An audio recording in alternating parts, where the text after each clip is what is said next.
Olá, meus queridos e minhas queridas, irmãos em Cristo, graça, paz, alegria, saúde, prosperidade a todos. Eu quero te convidar nesse instante para nós lermos Isaías 19 na continuidade. Estamos no profeta Isaías, então vamos fazer isso de todo o nosso coração nesse instante. Abra sua Bíblia, ore, peça a Deus graça, sabedoria, discernimento, para você compreender, tirar lição para a sua vida, aplicar na sua vida, na sua casa. Reúna os seus, incentive os seus à leitura da palavra, convide amigos seus, não tenha vergonha. É tempo de nós voltarmos para Deus, de nós buscarmos o Senhor e olharmos para o alto, como nós veremos hoje aqui a partir do capítulo 19. Agora no capítulo 19, a carga agora, a sentença, o peso aqui é sobre o Egito, né? E nós vamos ver o que o profeta diz da parte de Deus. Sentença contra o Egito, carga contra o Egito.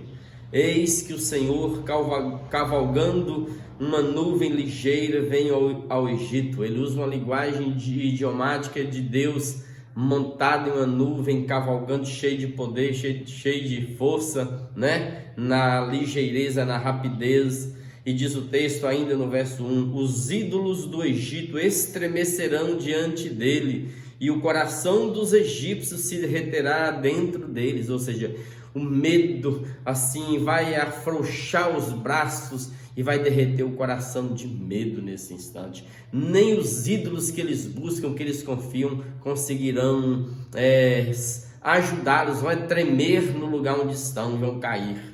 Porque farei com que os egípcios se levantem contra os egípcios, e cada um pelejará contra o seu irmão, e cada um contra o seu próximo, cidade contra cidade, reino contra reino, possivelmente os Danúbios contra a região norte.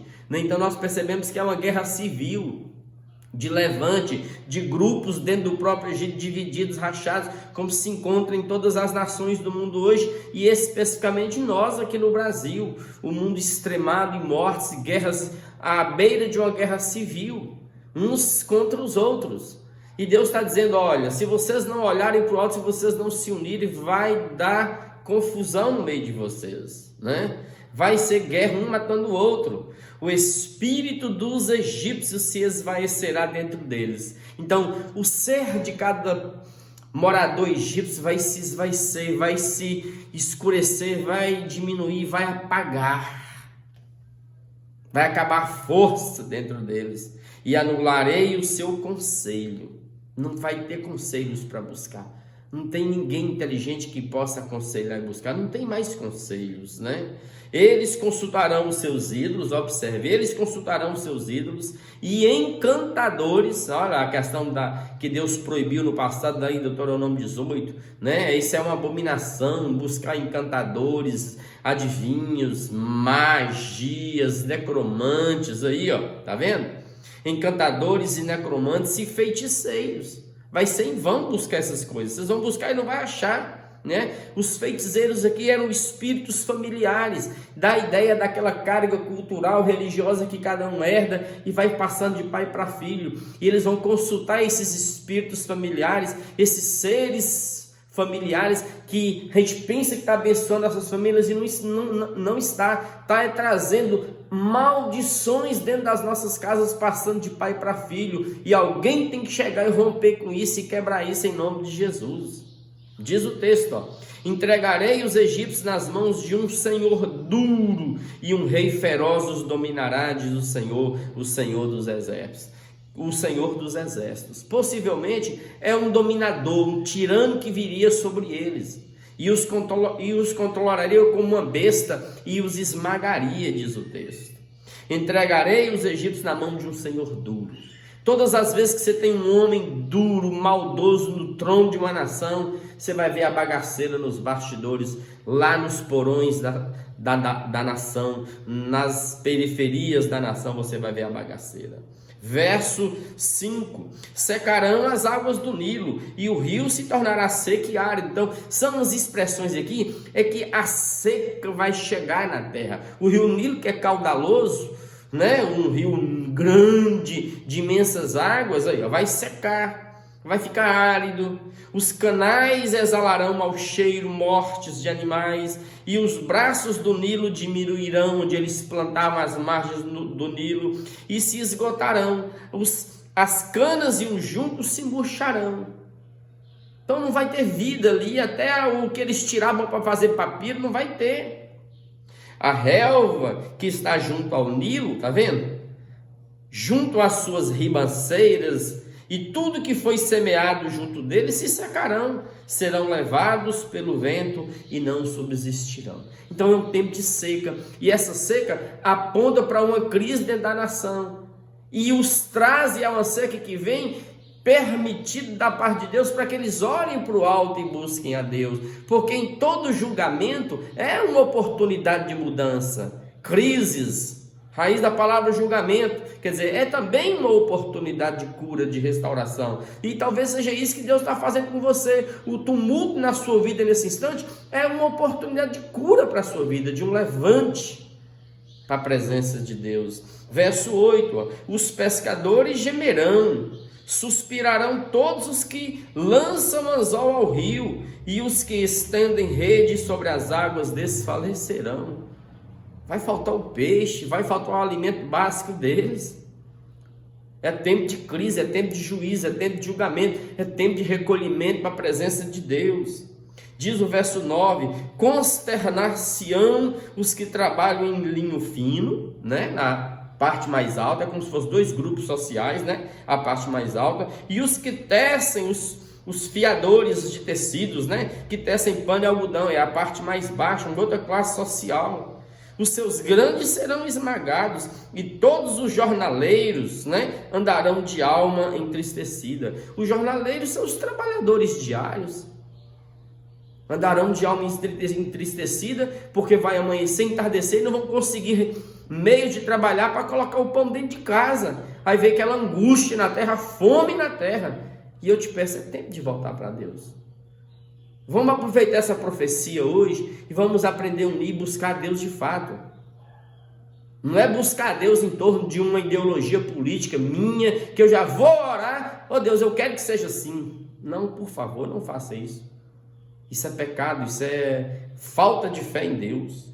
No verso 11 está escrito, ó, na verdade, são nécios, são loucos, são estúpidos, são insensatos, né? Os príncipes de Zoan. Zoan aqui é Tanis, antiga capital, outrora capital, tá aí, ó. Os sábios conselheiros de Faraó dão conselhos estúpidos. Como, pois, direis a Faraó: sou filho de sábios, filho de antigos reis? Onde estão agora os teus sábios?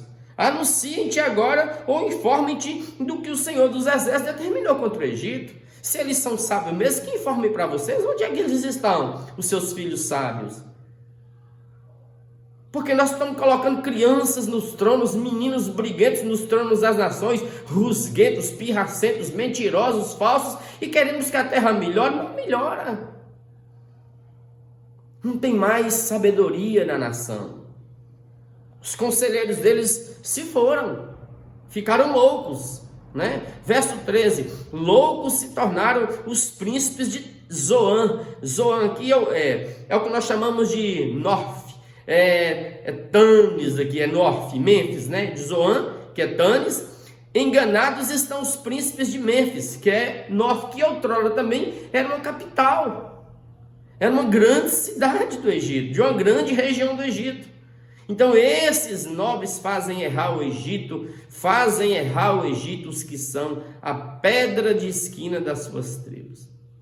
A pedra de esquina aqui era aquilo que era sustentação, aquilo em que você podia confiar. Uma pedra de esquina numa construção, ela segurava a casa para ela não ruir. É por isso que Jesus é chamado de pedra angular no Novo Testamento e também no Velho aqui.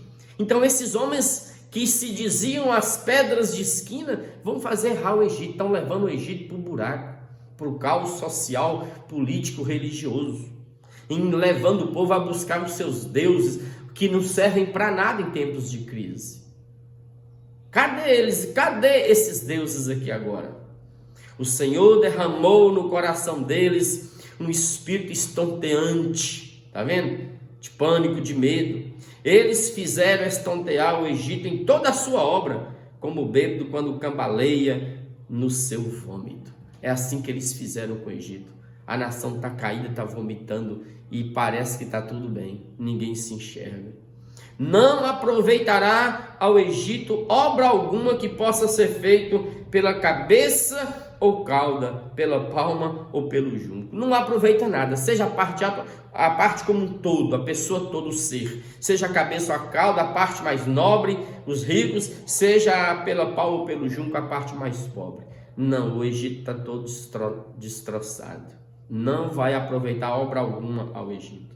Diz o verso 16, naquele dia os egípcios serão como mulheres, ou seja, não vão aguentar o tranco da guerra, vão esvaecer. Aqui é um sarcasmo, é como se chamasse os homens de fracos, né? Está humilhando, tremerão e temerão ao levantar-se da mão do Senhor dos Exércitos, que ele agitará contra eles. Eles vão temer e vão estremecer dentro do coração.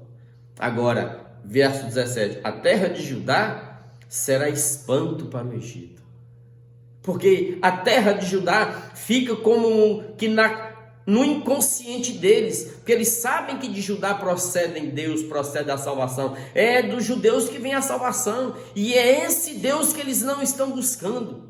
Aí vem mais ainda o espanto, porque eles sabem que poderia fazer diferente. Todo aquele que dela se lembrar encher-se-á de pavor por causa do propósito do Senhor dos Exércitos, do que determinou contra eles. Então aqui Deus está trabalhando no coração dos egípcios para depois uma conversão no coração desse povo. Porque a profecia tem esse caráter de chamar uma nação para si.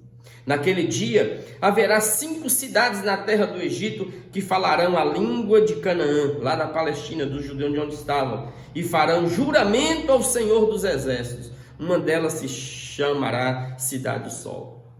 Observe que está usando aqui um número simbólico, porque 5 é metade de um número completo. E possivelmente essas 5 cidades eram cidades centros de adoração aos seus próprios deuses, porque aqui é citada a Cidade do Sol. Aqui é Heliópolis, era a cidade onde se adorava o Deus Ra, o Deus do Sol. Então, quer dizer, não tinha Deus no processo, adorava-se tudo, menos Deus. E essas cidades vão ruir, vão cair, né? Os deuses dessas cidades cairão. Naquele dia, o Senhor terá um altar no meio da terra do Egito, conversão, tá vendo?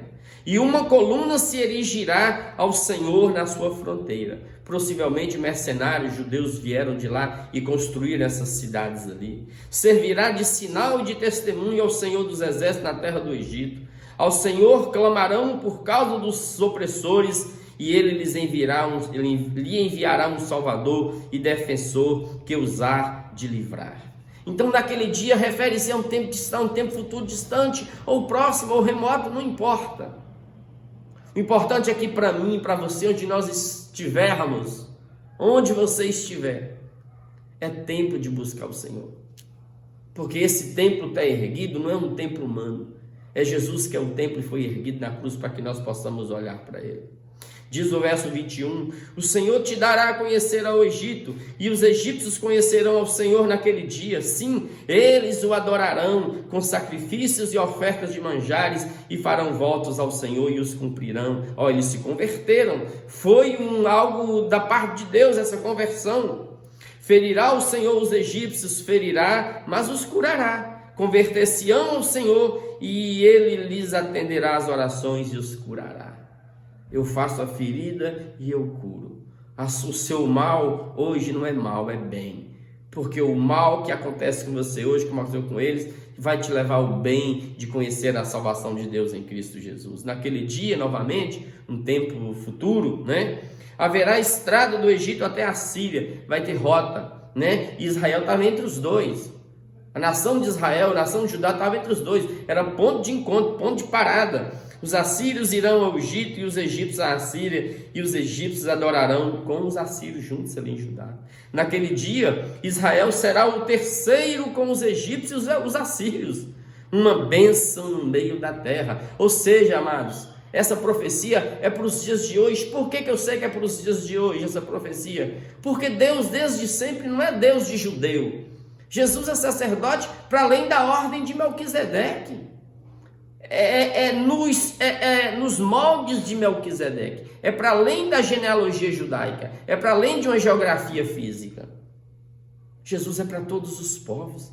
Deus chamou Abraão para ser bênção a todas as famílias da terra, a todos os povos da terra, a todas as nações. Verso 25. Porque o Senhor dos exércitos os abençoará, dizendo: bendito seja o Egito, meu povo, e a Assíria, obra de minhas mãos, e Israel, minha herança. Então não é para as nações degladiarem, é para as nações se unirem, porque o que eu tenho com a outra nação vizinha? O que eu tenho com o meu vizinho? Não é para me odiá-lo, é para me amá-lo. Em Cristo que vale o amor, é o cuidado uns com os outros. Somos todos homens, precisamos de Deus. Não é para andarmos disputando poder, para unirmos e cuidarmos uns dos outros. Capítulo 20, amados, olha aí, ó.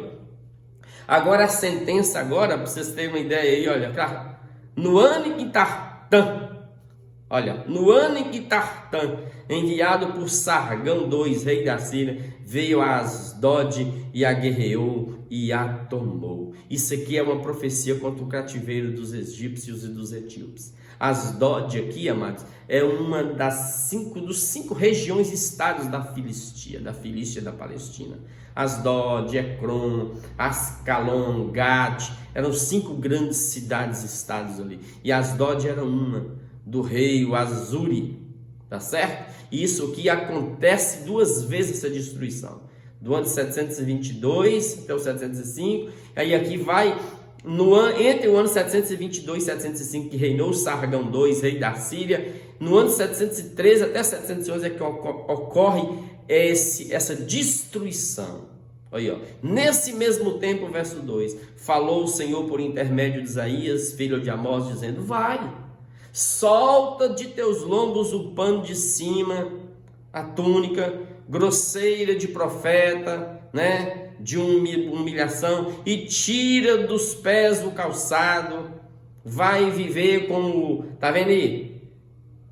A roupa é sinal de vergonha. Tira as sandálias, humilhação. Assim ele o fez. Ou seja, Isaías ia ser a profecia viva. Ele ia encarnar a profecia. Olhava para Isaías, a profecia estava na cara, na vida, no viver, no estilo de Isaías. Assim ele o fez, indo despido e descalço. Então disse o Senhor: assim como Isaías meu servo andou 3 anos despido e descalço. Despido aqui não é nudez total não. Tirou a roupa de cima, a parte principal, e ficou assim, com vergonha, mostrando a vergonha e mostrando o luto e mostrando a humilhação que eles seriam. Andou 3 meses, 3 anos, despido e descalço, por sinal e prodígio contra o Egito e contra a Etiópia. Assim, o rei da Síria, que seria Sargão II, anos 713 até 711, levará os presos do Egito e os exilados da Etiópia, tanto moços como velhos, despidos e descalços, e com as nádegas descobertas, vergonha para a vergonha do Egito. É assim que é. E isso Isaías viveu na pele dele. Como que era difícil ser profeta nesses dias. Então se assombrarão os israelitas e se envergonharão por causa dos etíopes, sua esperança, e dos egípcios, sua glória. E por que os israelitas se envergonhariam? Porque Judá, nesse período de tempo aqui, estavam tentando fazer alianças com o Egito. Tentando entrar naquela coalizão de forças das nações aqui, egípcios ali, né? Os filisteus, tentando destruir o poder assírico. Então, quando eles viram os egípcios humilhados, aí a glória de Israel se foi, a confiança de Israel se foi. Não dá para você confiar em poderes políticos. Não dá para fazer aquilo que a igreja evangélica brasileira está fazendo nesse instante no Brasil, tentando fazer no mundo, se tornando uma besta religiosa unida com a política. A solução minha, a solução do Brasil, não vem de político. Venha de olhar para Deus, nós vamos ficar envergonhados. E eu estou falando isso aqui não é por questão de ideológica, não. Porque quem está em Jesus está para além das ideologias. Eu estou falando isso é porque as nações perderam o rumo de Deus. Estão confiando em si mesmas, em armas. como se armas livrassem. Desde quando Israel venceu na história? Porque tinha um grande exército. As grandes vitórias no passado, no Velho Testamento de Israel, vieram de intervenções dos céus. Muito pelo contrário. Quando Davi se tornou um rei que tomou posse, ele perdeu suas maiores batalhas, suas maiores vitórias vieram quando ele tinha um exército de marginalizados. Quando Salomão tinha um grande exército, ele oprimiu o povo e rachou a nação. Gente, não dá, está na hora de acordar. Está aqui, ó, o texto. Então se assombrarão os israelitas, e vai ser assim. Esse povo chamado cristão que está aí na terra, usando o nome de Deus, o nome de Jesus, cheio de ódio, cheio de violência, vão pagar caro diante de Deus, porque estão confiando nas suas ideologias políticas, religiosas, e esquecendo de buscar a Deus. E quando busca a Deus, é para que Deus faça a vontade deles, como se a vontade deles fosse a vontade de Deus. Verso 6: os moradores desta região dirão naquele dia: vede, foi isto que aconteceu àqueles em quem esperávamos e a quem fugimos por socorro para livrar-nos do rei da Assíria. Como, pois, escaparemos nós? Se eles foram, o que será de nós? Como escaparemos nós? Olha, amados, para além de qualquer ideologia política e religiosa que o mundo está vivendo e que o Brasil atravessa, eu quero dizer para vocês uma coisa: esquece isso. Desarme nesse instante o coração e volte para Deus, porque o socorro venha dos céus. Que Deus tenha misericórdia de nós e que Deus não nos deixe virar isso. Aliás, que isso seja para nós um momento de repensar, de reconstrução, um momento de cura e de conversão ao Senhor, ao Deus verdadeiro. E que a gente possa colocar a fé não nos messias da terra, não nos deuses da terra, nos ungidos dessa terra, que a gente acha que colocando um ungido de Deus no trono de uma nação vai resolver os problemas, e não vai. Porque o problema não se resolve politicamente.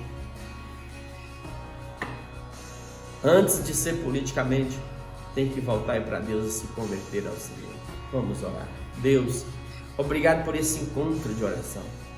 Obrigado pelos teus pequeninos aqui, que estão agora junto conosco, lendo, ó Deus, ouvindo e orando conosco. Que essa palavra profética que teve seu cumprimento no tempo e no espaço, na vida daquelas nações, ó Deus, seja a palavra que sirva de exemplo para nós hoje, para que nós não sigamos os mesmos caminhos de morte que eles seguiram, confiando em si mesmos, em seus poderes bélicos, em suas sabedorias, em suas tecnologias, ó Deus, em sua ciência, não confiando, Pai, no seu poder político, mas confiando nos céus. Porque é dos céus que vem toda boa dádiva, é dos céus que o Senhor ordena as chuvas sobre nós, é dos céus que vem a bênção sobre nós, é dos céus que vem os livramentos que nós temos todos os dias. Perdoa-me, perdoa a nossa nação, e perdoa, Pai, aqueles que, dizendo-se do Senhor, Pai, estão enganando e sendo enganados, Pai, levando a multidão de fiéis à loucura, à morte, à violência, ao ódio, aquilo que o Evangelho de Jesus e os apóstolos nunca fizeram na terra. Tira de nós todo o medo e ajuda-nos a enfrentarmos os poderes malignos desse tempo presente e vencermos em Ti.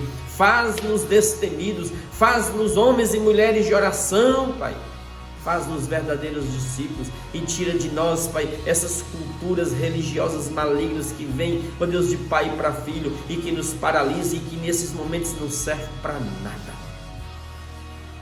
Ó Deus, que nós paremos de adorar os deuses deste mundo, criados pela arte e imaginação dos homens, e que voltemos a adorar somente a Ti, o único, aquele de quem tudo veio a existir e está acontecendo, e é em Ti que tudo existe e acontece, e é em Ti que eu quero descansar, e eu quero entrar no descanso do Senhor, que é Jesus, o meu repouso sabático, o meu descanso, a minha paz. Que o Teu Espírito, Pai, ministre em cada casa, em cada coração. Que o Senhor arranque essas tribulações, esses medos, esses pânicos, essas inseguranças que estão acontecendo dentro do interior de cada um. E que o Senhor fortaleça o espírito interior de cada um, ó Deus, preparando-nos para os dias que nos restam aqui na terra.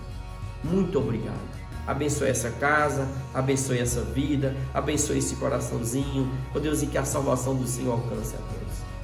Que o Senhor estenda a tua mão e nos livre de todo espírito de enfermidade, de todas as obras demoníacas que têm levado as nações às guerras. Livra-nos disso e ajuda-nos a permanecermos em ti, oração.